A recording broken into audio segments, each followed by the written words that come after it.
Assalamualaikum warahmatullahi wabarakatuh. Perkenalkan kami dari kelompok 5. Di sini kami akan membacakan kesimpulan materi pada mata kuliah penyusunan skala psikologis.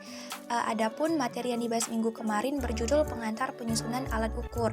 Materi yang pertama membahas tentang jenis-jenis tes psikologis. Tes psikologis diklasifikasikan menjadi 3 macam. Yang pertama berdasarkan jenis tingkah laku atau behavior yang diukur.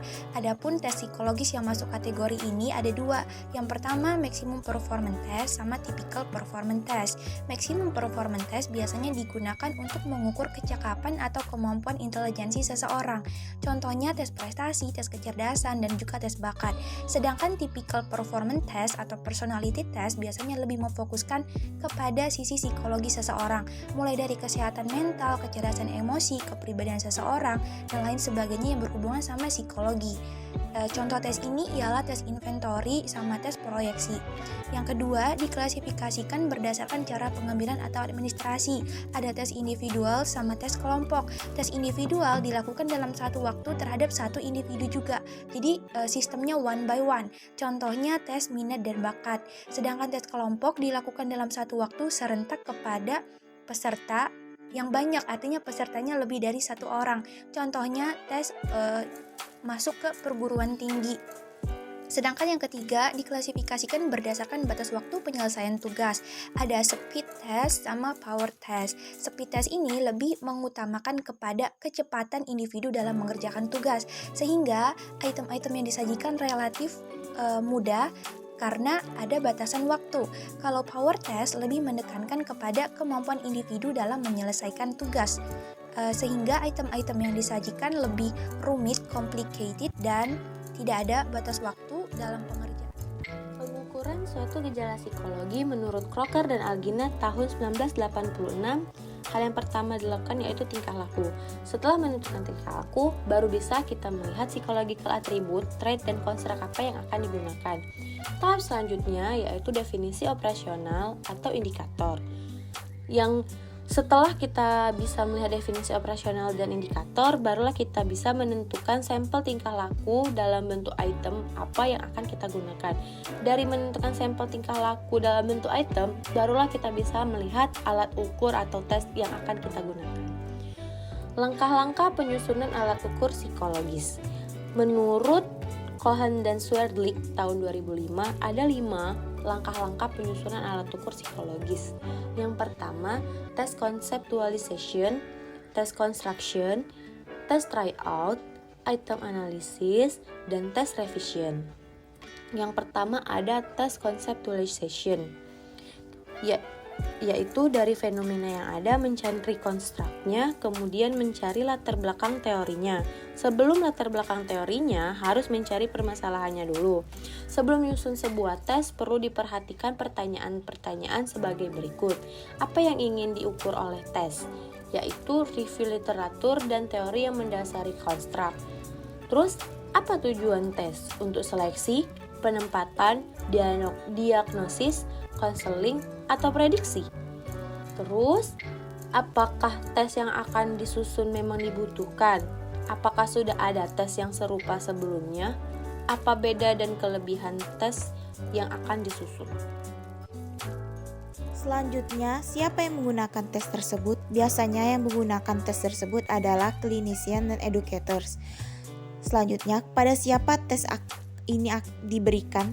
Tes ini akan diberikan kepada orang yang memenuhi karakteristik tes seperti tingkat pendidikan, jenis kelamin, usia, dan budaya. Misalnya, tes akan dilakukan kepada seluruh siswa SMA kelas 12 sekolah X. Maka, tes diberikan berdasarkan karakteristik tingkat pendidikan, yaitu SMA kelas 12 sekolah X. Selanjutnya, bagaimana tes diadministrasikan? Tes diadministrasikan menjadi 3 bagian, yaitu individual, kelompok, dan computerized. Individual sendiri tes yang diberikan pada 1 orang, kelompok diberikan pada 2 orang atau lebih, dan tes terkomputerisasi. Selanjutnya, bagaimana format item yang ideal? Yang pertama, open-ended, BS, PG, Likert, dan scale. Untuk open-ended adalah penelitian menghasilkan soal terbuka, sedangkan Likert scale menyatakan favorable dan unfavorable. 2. Test construction. Pertama, membuat item sesuai format yang ditentukan sebelumnya. Kemudian, menentukan teknik penyekoran yang akan digunakan. Indikator. Konstruk. Konstruk sendiri adalah konsep yang dapat diukur dan diamati. Sedangkan definisi. Definisi sendiri usaha untuk membatasi fakta dan konsep. Konstruk dan indikator. Indikator yang pertama yaitu simpati. Simpati merupakan kemampuan merasakan rasa sakit yang dirasakan oleh orang lain, baik dalam bentuk fisik maupun psikis. Indikator yang kedua adanya warmth, yaitu bersedia membuka diri dan menunjukkan antusiasme untuk menerima keluh kesah orang yang sedang menderita. Indikator yang ketiga ada compassion unit, yaitu merasa kasihan dengan penderitaan yang dialami oleh orang lain. Indikator yang keempat yaitu adanya soft hurt, yaitu peka terhadap suatu penderitaan yang dialami oleh orang lain. Indikator yang kelima yaitu adanya tender. Tender itu bisa diartikan sebagai pengekspresian diri ataupun perasaan dan kepedulian kita kepada orang lain. Kemudian yang keenam adanya indikator move, yaitu tergerak untuk membantu mengurangi penderitaan orang lain.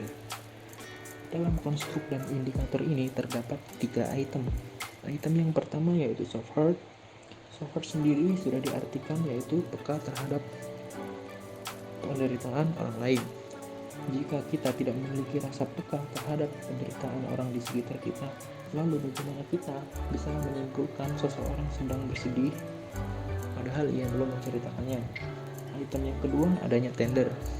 Dan item yang ketiga yang terakhir adalah move. Move sendiri diartikan sebagai tergerak untuk membantu mengurangi penderitaan orang lain. Jika kita tidak membantu, pastilah kita akan merasa menyesal jika kita tidak dapat menyadari kesedihan yang sedang dirasakan oleh orang tersebut. Selanjutnya adalah tabel kisi-kisi. Konstruk sama dengan X. Di dalam tabel kisi-kisi terdapat beberapa kolom yang berisikan kolom definisi, kolom dimensi, kolom indikator, kolom jumlah item target, dan kolom jumlah item yang dibuat. Pada akhir kolom indikator, jumlah item target, dan jumlah item yang dibuat, terdapat jumlah total di antara baris-baris tersebut. Kemudian, yang ketiga adalah test tryout. Apa itu test tryout? Test tryout sendiri adalah merupakan sebuah tes atau alat ukur kepada sejumlah subjek dengan karakteristik yang sama dengan subjek yang dituju. Gunanya adalah untuk melakukan uji reliabilitas dan validitas terhadap subjek dan item yang diuji. Kemudian adalah uji keterbacaan.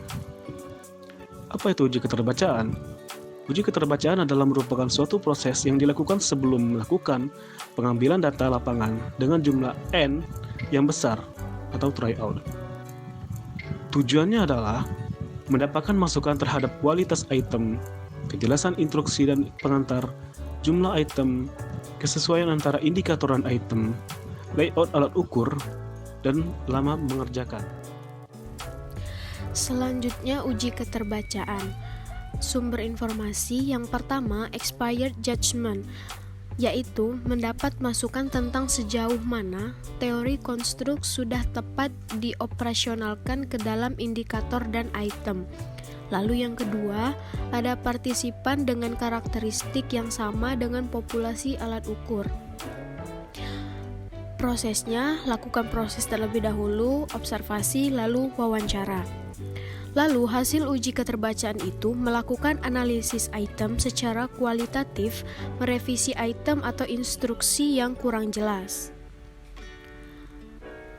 Lalu persiapan sebelum tryout.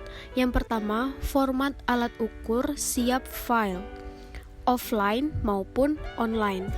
Dan kriteria yang digunakan untuk uji validitas, tes lain atau rating.